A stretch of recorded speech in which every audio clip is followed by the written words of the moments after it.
Bakit sinabi ni Jesus na mas madaling makalusot ang camel sa butas ng krayom kaysa sa mayaman sa langit? Sabi niya sa Matthew 19 verse 23 to 24, "It is easier for a camel to go through the eye of a needle than for a rich man to enter the kingdom of God." Sa lugar ng mga Hudyo, ang camel ang pinakamalaking hayop nila. At ang eye of a needle, yung maliit na butas ng krayom, ito naman ang pinakamaliit na opening na alam nila.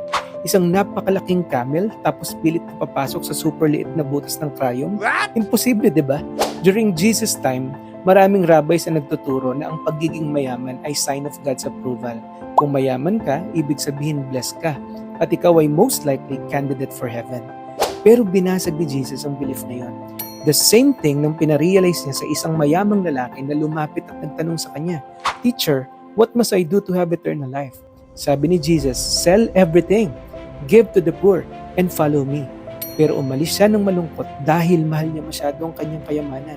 Ni-reveal ni Jesus kung saan nakaangkla ang faith niya at nakatali ito sa kanyang riches. Ganoon kahirap pumasok sa kaharian ng Diyos ang taong nagtitiwala sa kayamanan. Hindi dahil masama ang maging mayaman, pero dahil ang pera ay kayang magbigay ng pride and self-reliance sa tao, na kung minsan iniisip niya na hindi na niya kailangan ng Diyos.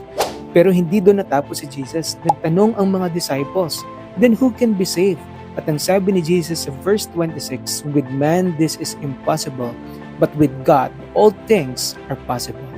Ibig sabihin, hindi natin kayang iligtas ang sarili natin, pero kayang baguhin ng Diyos ang kahit sinong puso, mayaman man o mahirap. Sabi ng Ephesians 2 verse 8 and 9, "It is by grace you have been saved, through faith, and not by your own works, lest any man should boast."